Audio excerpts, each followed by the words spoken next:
Boa noite, meus irmãos, minhas irmãs, reforçando já as boas-vindas.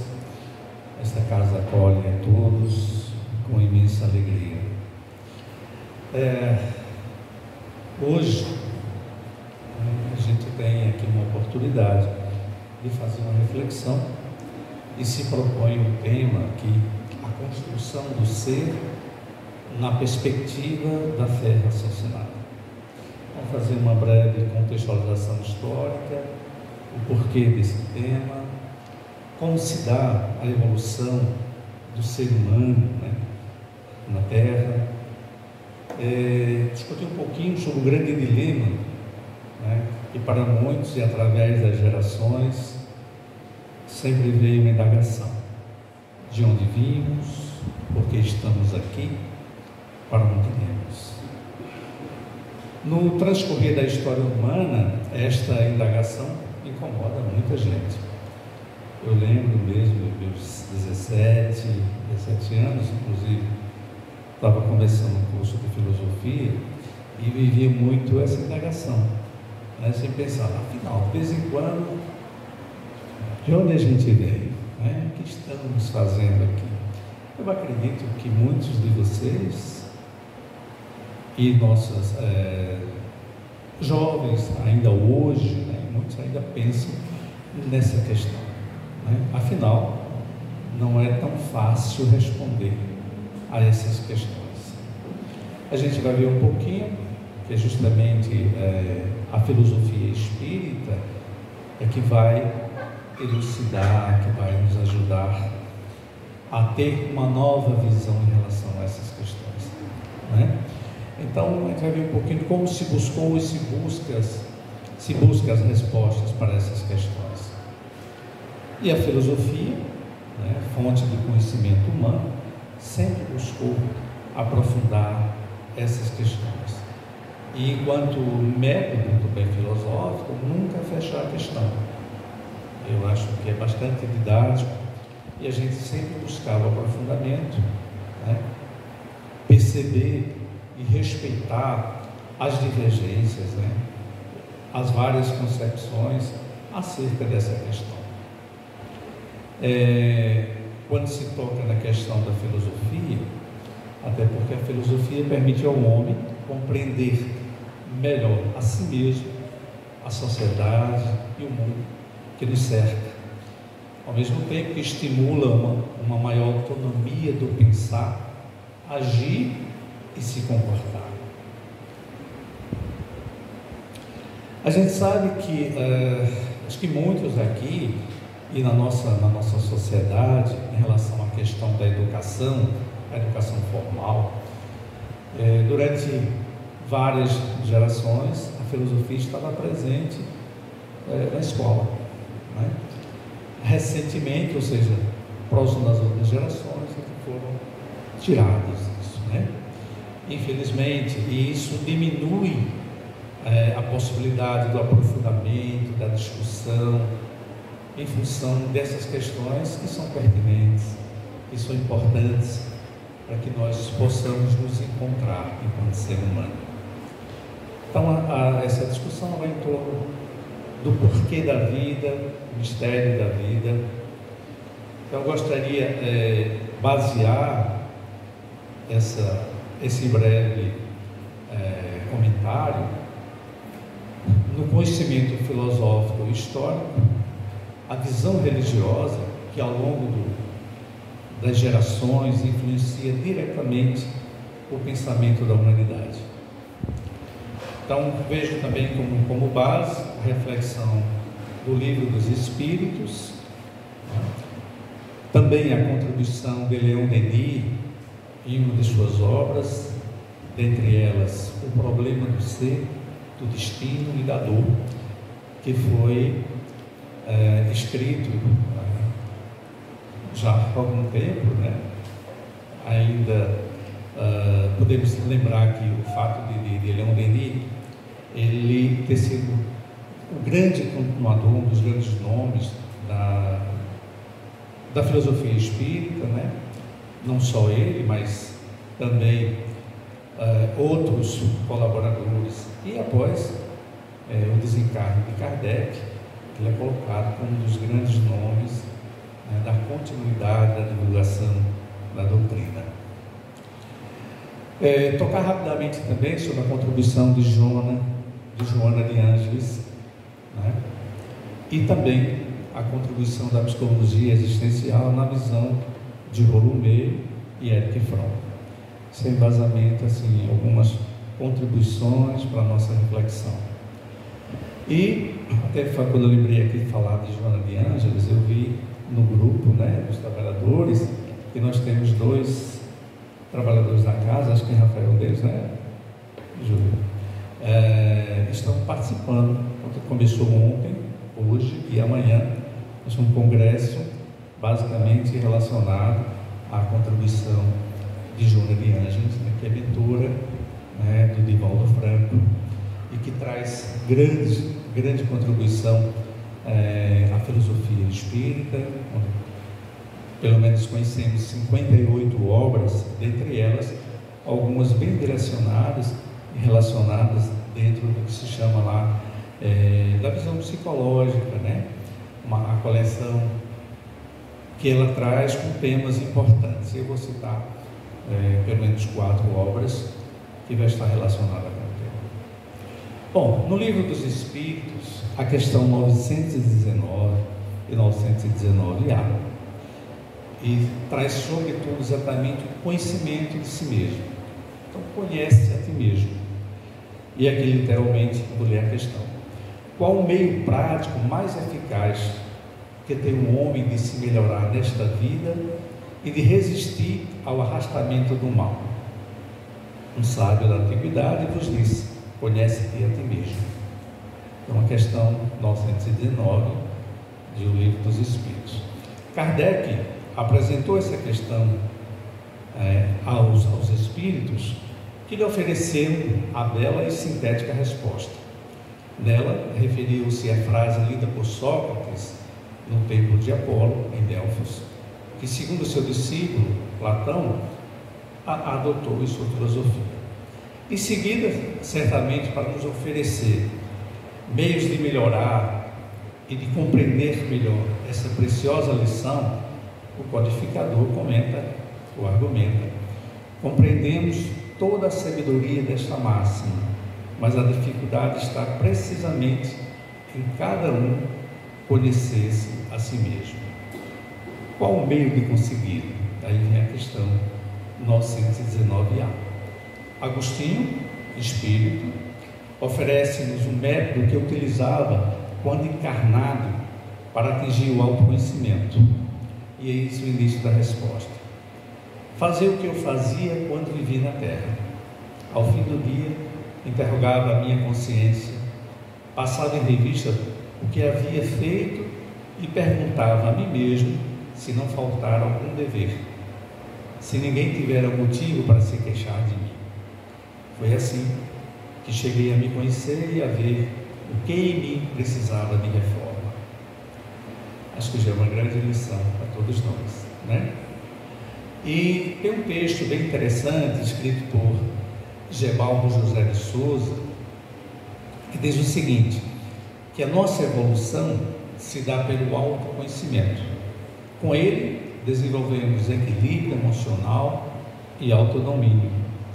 Aprendemos a superar dificuldades crescentes, sem desgastes, sem ferir os que nos cercam, sem reagir por impulso, sem nos desequilibrarmos com as ações dos outros. Este ano, o Janeiro Branco, que o Ministério da Saúde desenvolve, assim como nós tivemos em setembro, o Setembro Amarelo, também voltado à questão da saúde mental, e o Janeiro Branco falava sobre o equilíbrio, que é um termo da psicologia. O equilíbrio vem como homeostase. Exatamente esse equilíbrio entre a razão e o sentimento. A todos os momentos, em todas as situações do dia a dia, nós somos desafiados a manter esse equilíbrio, né, entre a razão e a emoção. Muitas vezes falamos mais alto pela razão, ou, em outras situações, pelas emoções. É importante que haja esse equilíbrio, porque quando a gente desequilibra, às vezes, a razão, a gente comete alguns erros, não tem a sensibilidade no trato com o outro, fala alguma palavra que vai machucar, que vai ferir. E a gente precisa lembrar também que para conseguir esse autoconhecimento, que é imprescindível para todos nós, temos lições de Jesus que representam um roteiro para realizar esse autoconhecimento. Amar a Deus e ao próximo como a nós mesmos, fazer aos outros o que gostaríamos de receber, reconciliar com os adversários, perdoar sempre, até aprendermos a não nos ofendermos, amar os inimigos e orar pelos que nos perseguem, não condenar e não julgar a ninguém, combater o orgulho. E a leitura que a doutora Teresa fez agora do Evangelho, sobretudo, ressalva essa questão de orgulho. Fazer o bem sem ostentação e ser misericordioso. Então, em resumo, essas palavras de Jesus já servem como um grande aprendizado e um grande desafio para que nós possamos introduzir na nossa vida. Dentro da questão da filosofia, como é importante, a gente precisa ver que nas escolas, as lições que nós tínhamos, e a obrigação de estudar, de aprender, quanto é importante para que a gente possa amadurecer. E ela traz também uma reflexão muito importante, que são as ciências. Por exemplo, a filosofia como um todo, ela representa, né, um grupo de, digamos assim, de disciplinas, mas sobretudo, digamos, a antropologia, a sociologia, a própria psicologia, a medicina. Então, as grandes áreas do pensamento humano estão enquadradas, né? A filosofia reflete, nos traz indagações, nos ajuda a aprofundar. E não é à toa que nós também, individualmente, temos nossa filosofia de vida, não é? Nós construímos, nós somos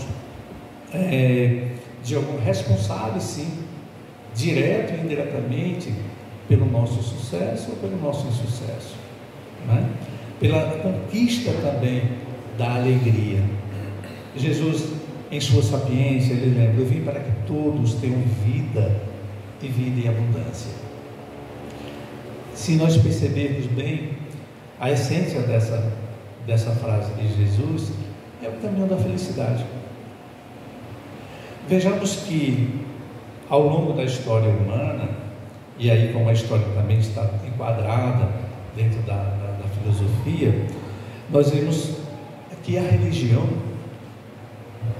das suas mais diferentes ideologias, nós vemos que, por exemplo, a Igreja Católica, ao longo dos anos e ao longo da história, era um poder paralelo, né? E influenciava diretamente, inclusive, na formação acadêmica.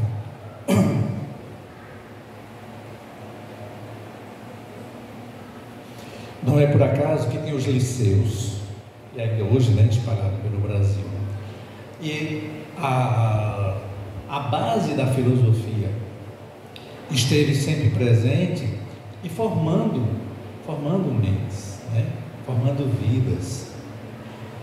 Todos nós que de alguma forma, assim como eu aqui me atrevendo a esse bate-papo, uma palestra, todos nós somos formadores de opinião.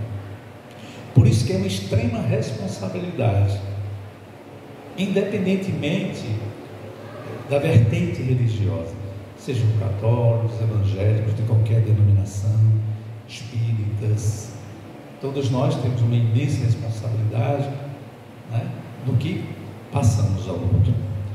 Quando se propõe aqui falar de uma fé raciocinada, é exatamente a gente ver que no decorrer da história, sobretudo a Igreja Católica, e com todo respeito aqui, evidentemente aos católicos, assim como os evangélicos, mas sempre doutrinaram demais as pessoas, a seguir exatamente aquela cartilha, o pensamento, porque se foge ao que se propõe, estaria desalinhado de alguma forma, sofrer inclusive algumas consequências. Tento, digamos assim, que tipos de consequências? No sentido do acolhimento.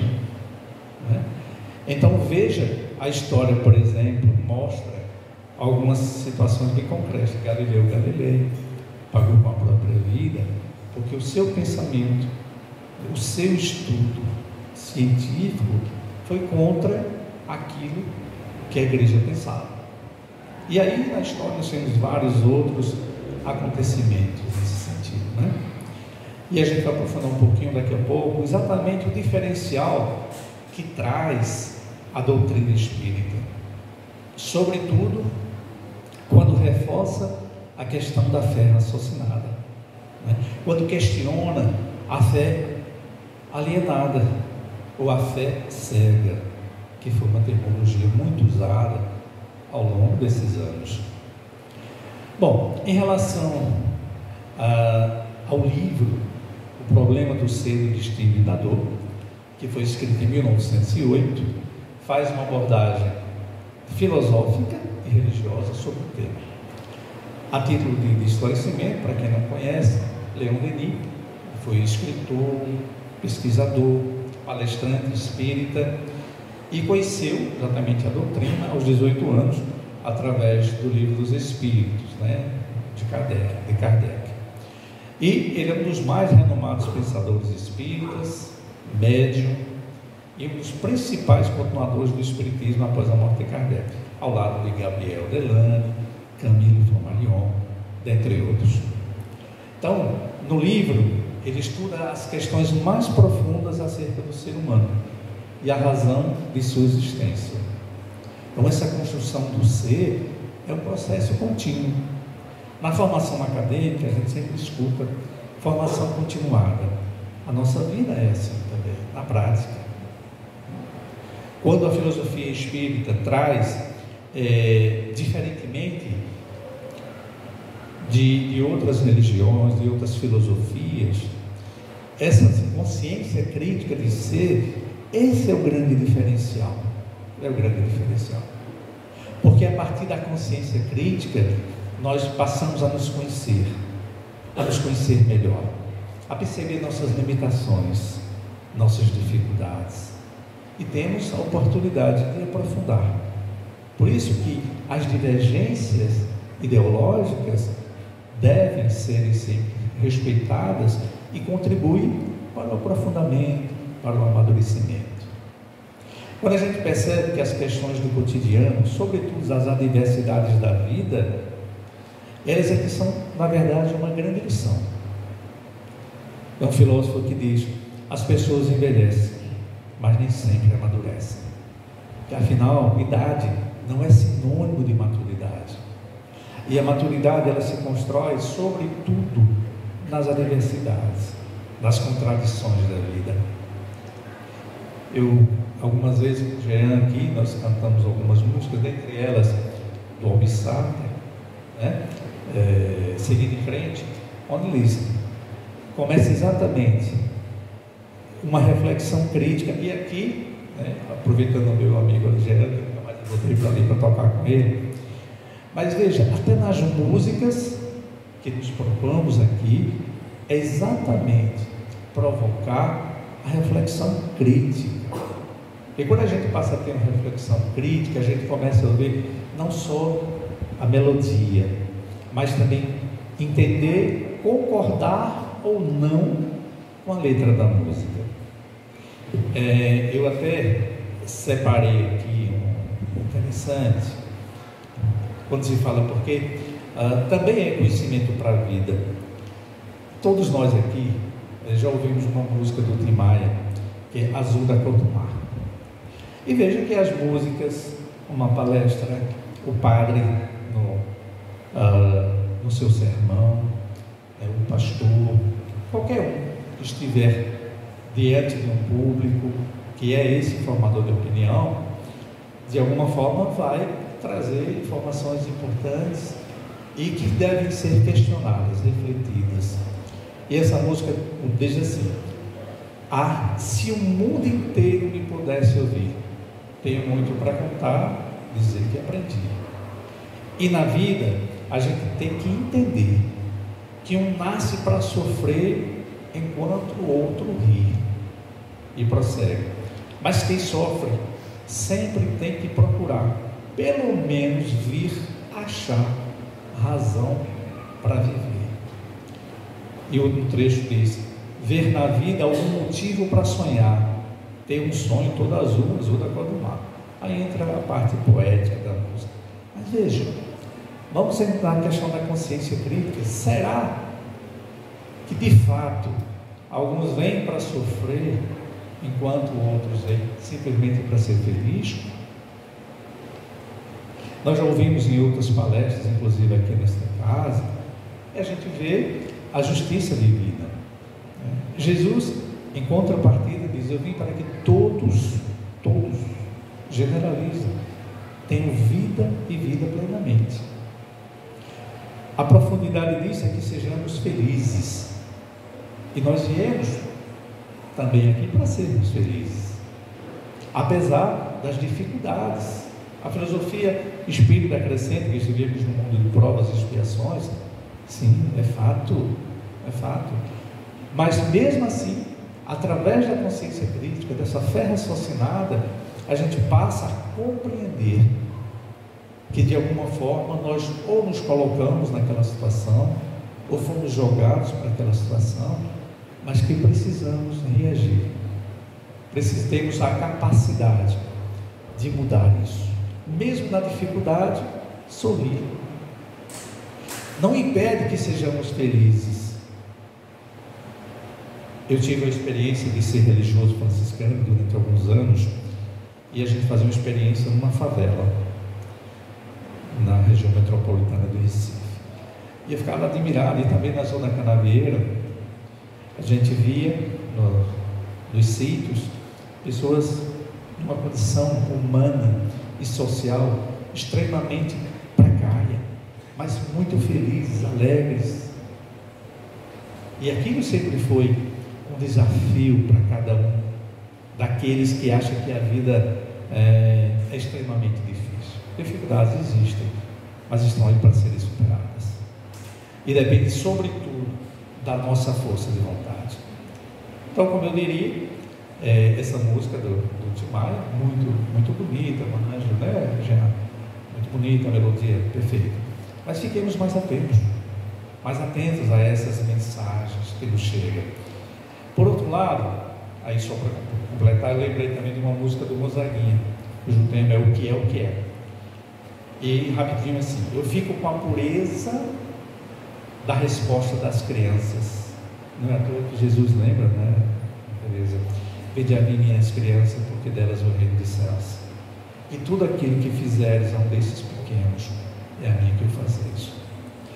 Eu, quando estou, muitas vezes, no consultório, eu vejo algumas mães que estão atormentadas, angustiadas, porque os filhos não os deixam em paz. Geralmente eu pergunto: qual a sua idade? Digamos, 28. Qual a idade do seu filho? 3 anos, 4, 6, e você? 6 anos. Você tem 22 a mais. Será que nós não estamos nos colocando numa posição, nos tocando, colocando no mesmo nível de idade daquela criança? É preciso entender que a criança, ela é chantagista por natureza, sem nenhuma maldade. Ela vai querer sempre a atenção dos pais. Então, às vezes falta paciência, né? Então as crianças vão chantagear, vão chorar, vai pedir aquilo. Eu lembro que a minha, Ana Teresa, meu pai, ele comentava bastante, em certa ocasião, a minha filha mais velha, e ela começava a chorar, eu tentava consolar. Daqui a pouco ela começava a chorar demais. Aí eu dizia: olha, eu também chantageava. E ela parava no jeito e dizia: olha, chora, pode chorar, mas chora mais alto, porque você vai ficar com a voz de homem. Aí ela parava na hora. queria ter voz de homem. Eu digo, mas chore, não tem qualquer bomba, de infarto você não morre, né? E ela parava. Então a gente precisa chantagear de boa, sem perder, como diz o nosso ditado comum, as estribeiras, sem perder o equilíbrio. Então fiquemos atentos a essa situação. A doutrina nos ensina de que nós vamos ser sempre, nós vivemos sempre acompanhados em todos os momentos, inclusive evidentemente dos nossos irmãos desencarnados, e nós temos dívidas passadas nesta e em outras encarnações, por isso que sofremos algumas perseguições e vibramos com isso. Aí muitas vezes do nada a gente vai discutir no trabalho, discutir em casa com a esposa, ou é a mulher com o esposo, com os filhos, quando nós estamos perdendo uma grande oportunidade de viver em harmonia. E é possível. Por isso o vigiar e orar que Jesus nos chama a atenção. O vigiar e orar também na prática, como diz o apóstolo, cessem as palavras, falem as obras. É possível se a gente vive nessa consciência. Mas eu concluí a questão da música e diz assim: viver e não ter a vergonha de ser feliz, cantar, cantar e cantar a beleza de ser um eterno aprendiz. E assim somos nós, independentemente da idade. E aí segue: ah, meu Deus, eu sei que a vida devia ser bem melhor e será, mas isso não impede que eu repita que é bonita. E continua: e a vida o que é? Diga lá, meu irmão, ela é a batida de um coração, ela é uma doce ilusão. Mas e a vida, que maravilha ou é sofrimento? Ela é maravilha ou sofrimento? Ela é alegria ou lamento? O que é o que é? E aí apresenta o que é, meu irmão. Mas e a vida? Aqui vamos lá. Há quem fale que a vida da gente é um nada no mundo, é uma gota, é um tempo que nem dá um segundo. Às vezes é cantado tão rápido que a gente não consegue nem compreender a letra, né? As palavras. Há quem fale que é um divino mistério profundo, é o sopro do Criador numa atitude repleta de amor. Você diz que é luta e prazer, ele diz que a vida é viver, ela diz que melhor é morrer, pois amada não é, e o verbo é sofrer. Eu só sei que eu confio na moça, e na moça eu ponho a força da fé.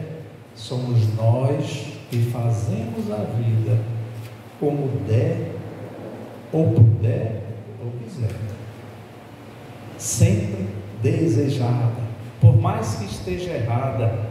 Ninguém quer a morte, só saúde e sorte. Isso em tese, né?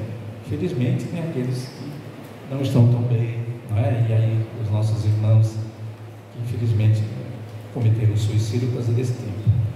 E a pergunta roda e a cabeça agita. Eu fico, para concluir, com a pureza da resposta das crianças: e a vida é bonita e é bonita. Então veja, somos protagonistas da nossa história.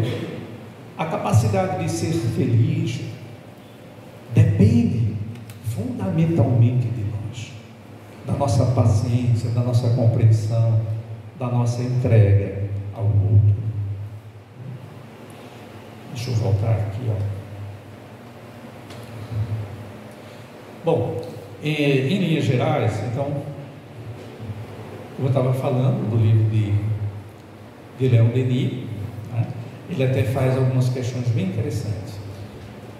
Quando ele fala em relação à questão do destino da humanidade, ele fala assim: quanto ao destino da humanidade, a humanidade, cansada dos dogmas e das especulações sem provas, mergulhou no materialismo ou na indiferença. Não há salvação para o pensamento, senão uma doutrina baseada sobre a experiência e o testemunho dos fatos. A educação do homem deve ser refeita. Essa educação, já ouvimos, nem a universidade, nem a igreja em condições de a fornecer não esclarecem a marcha das novas gerações. Só uma doutrina pode oferecer essa síntese. A do espiritualismo científico, já ela sobe no horizonte, no mundo intelectual, e parece que há de iluminar o futuro. E justamente por essa questão da visão raciocinada, né, que combate a fé cega, alienada, superficial. Ele lembra, eu acho um destaque interessante, quando ele fala sobre o cristianismo. O verdadeiro cristianismo era uma lei de amor e liberdade. As igrejas fizeram dele uma lei de temor e escravidão. Daí o afastarem gradualmente da igreja os pensadores, daí o enfraquecimento do espírito religioso. Então, não é à toa que nós tivemos filósofos importantes que foram religiosos, padres, Santo Agostinho, né? Um deles São Tomás de Aquino. Então, e quantos nós conhecemos na formação acadêmica, né? Professores de filosofia, mas que traziam reflexão em torno da vida. Rapidinho também, eu toquei aqui de Joana de Ângeles, das 58 obras, pelo menos 4 delas, eu vou citar aqui o título, O Homem Integral, foi psicografado em 1990, em 1993, O Ser Consciente, em 95, Autodescobrimento, e em 2005, 10 anos depois, Conflitos Existenciais. Então, todas essas obras, elas abordam, em linhas gerais, oferecem reflexões que auxiliam no despertar da consciência crítica, favorecendo, trazendo subsídios, né, em relação à questão da evolução e o amadurecimento espiritual. Como a doutrina destaca que nós estamos em um processo contínuo de evolução moral e espiritual, né? Como é importante a gente trazer isso à luz da consciência, porque favorece, diminui o peso da cruz. A contribuição da psicologia existencial, ela é feita através de Rolomé e também outros como Erich Fromm. E Rolomé tem um livro bem interessante, o título é O Homem à Procura de Si Mesmo, né? Foi inclusive um dos primeiros livros na minha formação acadêmica. Eu achei fantástico, mesmo que escrito há alguns anos atrás, mas ainda tem grandes lições para a nossa vida. E é justamente uma longa jornada à autoconsciência e o autoconhecimento para se viver de forma plena e consciente. Então ele aborda várias situações da vida sobre o vazio, né? Esse vazio existencial que nós temos. Eu acho interessante, e a grande contribuição de Joana de Ângeles, sobretudo na reflexão psicológica, é que traz o que nós tínhamos antes, não tinha consciência clara, nem uma aprofundação, um aprofundamento, e as ciências que se baseiam na razão, não trazem. Hoje já muda essa configuração, através dos novos paradigmas que a educação oferece, mas em relação a essa questão da construção do ser, né? Então nós crescemos diariamente, né? E esse crescimento depende de nós.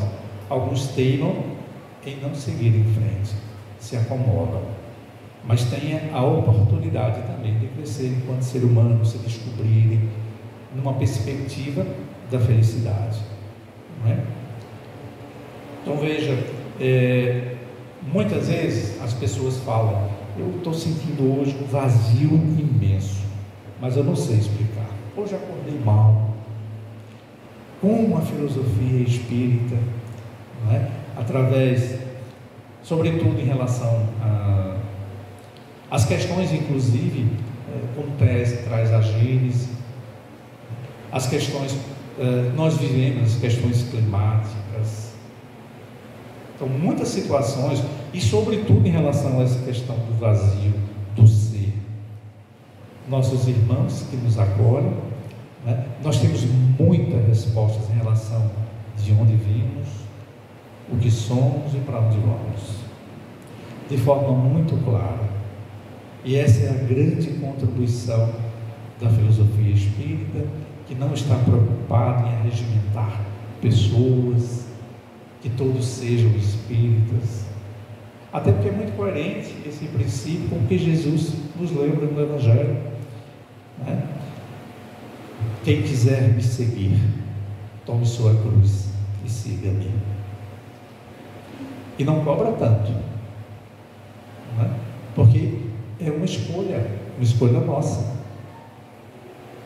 O bom senso leva para que pensemos dessa forma, em busca da felicidade. Nós temos compromissos, por exemplo, no trabalho, na família, na escola, na sociedade. Vivemos permanentemente em relações pessoais e interpessoais.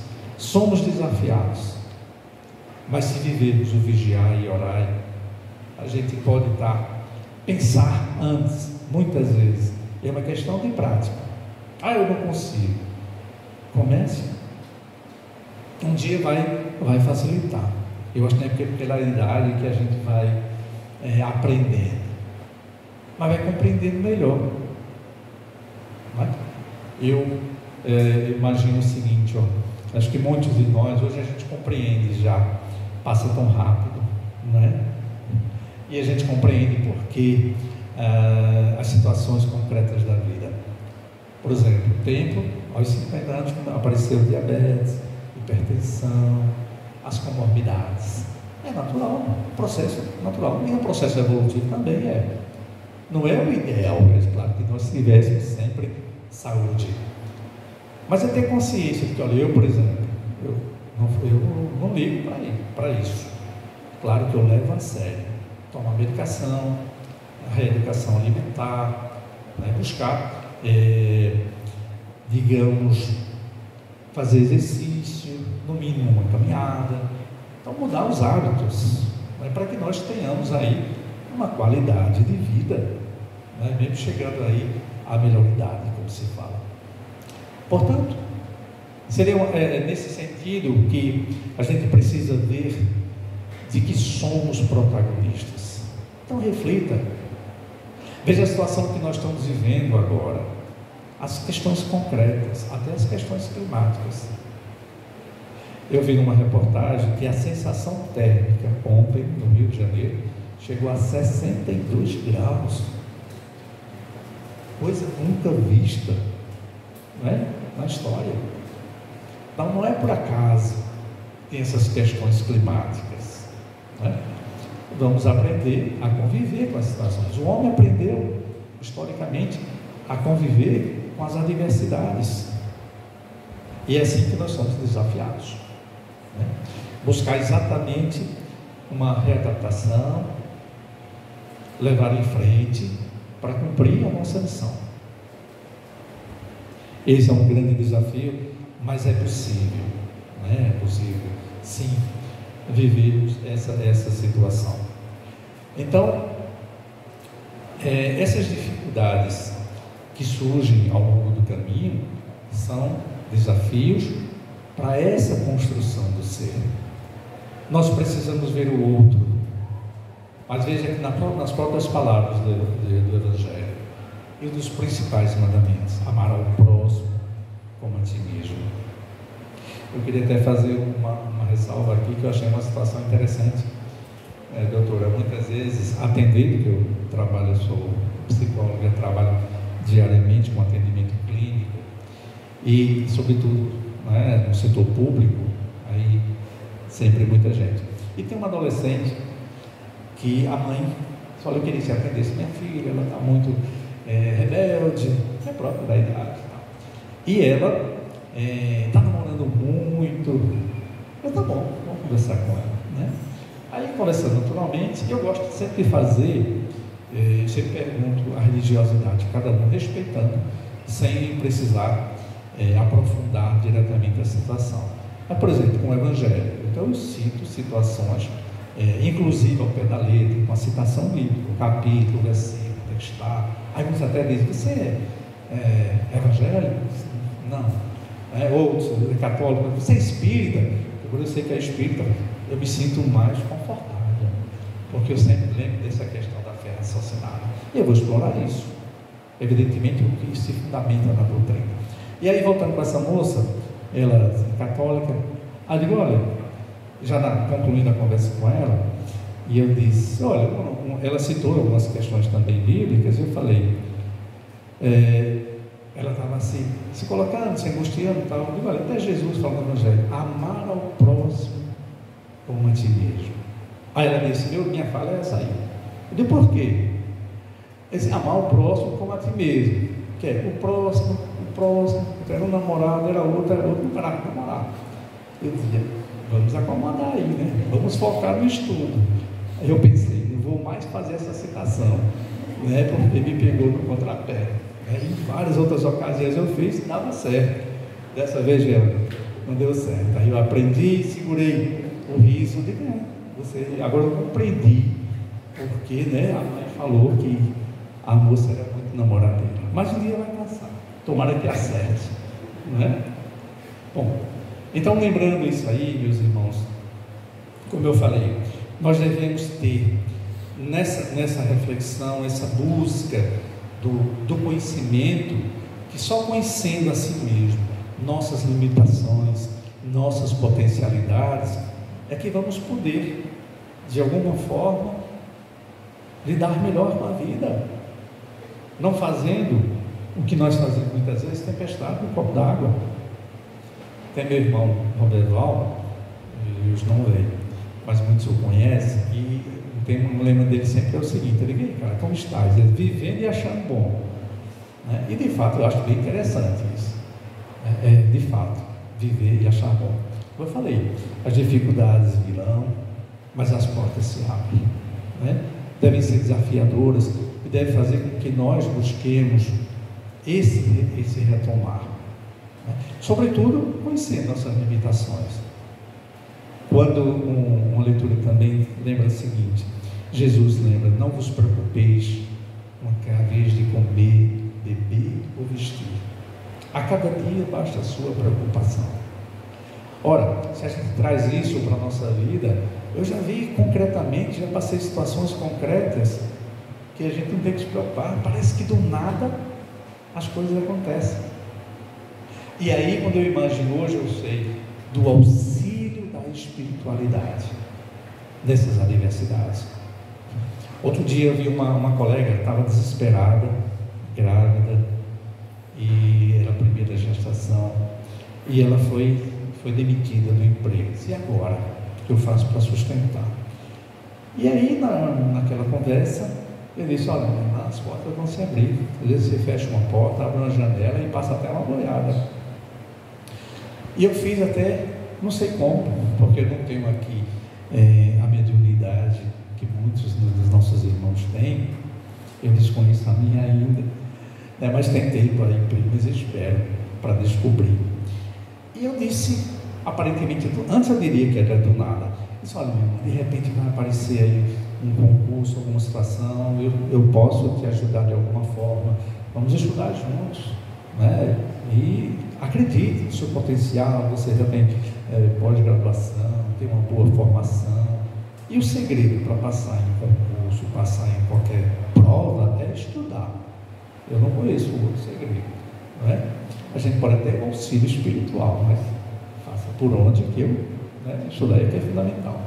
E de fato, aí quando eu digo, olha, quem sabe na próxima semana aparece uma outra oportunidade, e aí ela foi confortando um pouquinho, coincidentemente para mim, que eu acho que foi o auxílio espiritual, e apareceu no dia seguinte, uma pessoa ligou para mim e disse, olha, sabe, aqui na Sexta Géres é um programa do Estado, posicionado Mãe Coruja Pernambucana, e eu disse, olha, minha irmã, eu participei 6 anos, eu posso dar umas dicas, tem entrevista e tal, análise curricular. Eu liguei, e ela mora em outro município, no Alto Sertão, e veio disparar, de uma hora, juntou tudo e tal. Resumindo, deu certo, foi aprovada, começou a trabalhar, mas ela chegou, inclusive, pensou em abortar. Disse, o que vai ser da minha vida? Eu disse, não, isso não, impossível, não há necessidade. E tinha preocupação porque os pais não sabiam que ela estava grávida, e uma família tradicional. O que dizer? Como não era meu, eu digo, tranquilo, eu vou por você, sem problema. Conhecia bem a família, é bem mais fácil, né? Do que o pai biológico fosse lá. E eu conversei e tal, a família acatou de boa, e deu tudo certo. Essa criança já está uma mocinha, né? Graças a Deus. Mas aí que eu queria chamar essa atenção, é isso que eu vejo, o auxílio da espiritualidade. Assim eu penso, respeito as discordâncias, as divergências, né? Cada um tem sua opinião e deve, né, ser aprofundadas, se assim quiser, mas cada um deve ter e manter, se for o caso, suas concepções. Então é dessa forma que eu vejo essa construção do ser, que passa não só com você, mas também com todos aqueles que estão à nossa volta. Então vamos levar para a vida essa visão, né, de que da grande contribuição que a doutrina espírita nos traz, dessa fé raciocinada, refletida, questionada, né, que nos provoca a reagir, a enfrentar o cotidiano, porque não é fácil para ninguém, mas também não é impossível. E como eu falei anteriormente, exatamente nas adversidades que a gente amadurece, que a gente vai ficando encalejado. Eu já passei por isso, e mesmo as situações mais difíceis servem de lição. Às vezes eu vou chegar para um outro irmão ou irmã, olha, eu já passei por essa situação, e aí o outro se identifica em você, e a gente consegue encorajar o outro, redimensionar essa parte emocional, né? A parte afetiva, as emoções. Então nós podemos ser sempre o irmão sirineu que ajuda o outro a carregar a cruz. Então nos preparemos para a vida, né? O vigiar e orar é uma grande lição para todos nós, que nós precisamos sim buscar diariamente, né, essa descoberta de si. Quando a gente se descobre, eu sou assim, as minhas limitações e as minhas potencialidades, vai facilitar muito na vida, vai facilitar muito a vida. Então essa consciência crítica é que eu vejo com uma grande contribuição, uma grande saída diante das adversidades do cotidiano. Então esse mistério da vida e esse porquê da vida, como historicamente sempre se tentou responder, a ciência, né, nem sempre conseguiu de forma concreta, objetiva, trazer respostas, mas hoje já começa a mudar, de fato, esse novo paradigma, não é? A gente sabe que tem algumas universidades que já traz a reflexão espírita, né? A questão da mediunidade. Então vejo como é importante isso. Então pensemos dessa forma, né? Uma simples reflexão. Quero até encerrar um pouquinho antes, porque teremos avisos, terão as preces, daqui a pouco também um passe, e também abrir um espaço rápido, que se alguém quiser fazer alguma pergunta, se eu não souber responder, eu recorro aos universitários. Não é por acaso que Júnior está ali, Júlio, César, né? Líbia, recorro a esses universitários, ou outros aqui, Márcia, Gera, doutora Tereza, nosso irmão. Alguma pergunta? Alguma dúvida? Então, para concluir, queria lembrar, não esqueça, somos protagonistas da nossa história, né? Devemos buscar sempre o melhor para si e para o outro, que amar ao próximo e a si mesmo, e amar a si mesmo não significa ser egoísta, não significa pensar só em si, mas lembrar que você existe, que você também é filho ou filha de Deus, que merece, que veio também para ser feliz. para evoluir moralmente e espiritualmente. E em relação a isso, eu queria só um destaquezinho, quando o psicanalista, e psicólogo Rollo Meire fala aí no homem à procura de si mesmo, que é um processo contínuo, ele só destaca aqui, rapidinho, uma frase que eu acho importante para a nossa vida.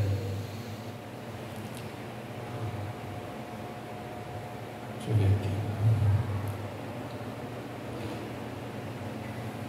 Porque, veja bem, nesse livro, Uma Procura de Si Mesmo, ele apresenta alternativas para as crises e dificuldades da criatura humana e como adquirir conhecimento de si mesmo, libertando e encorajando a viver. Tornar-se uma pessoa é um dos mais importantes empreendimentos de nossas vidas. Ele diz que é preciso optar por si mesmo, não de forma egoísta, mas de forma autônoma. Então, quero deixar aqui o meu agradecimento à direção da casa, pelo convite e vida que segue. Só lembrando, aqueles que quiserem também, amanhã tem, eu sempre falo lá no Centelha Divina, eu sempre divulgo aqui as palestras do GE, e alguns dos nossos irmãos também participam. Amanhã tem o Hospital Espiritual, para aqueles que conhecem ou que queiram conhecer, Assim são as casas irmanadas, tem o NEASA, o GE. Acho que o Arnulfo está em pausa nesse momento, não sei se está vendo as reuniões, se continuam os trabalhos, mas nós temos várias opções e é importante esse contato, essa irmandade. Obrigado a todos pela paciência e que Deus abençoe a todos nós.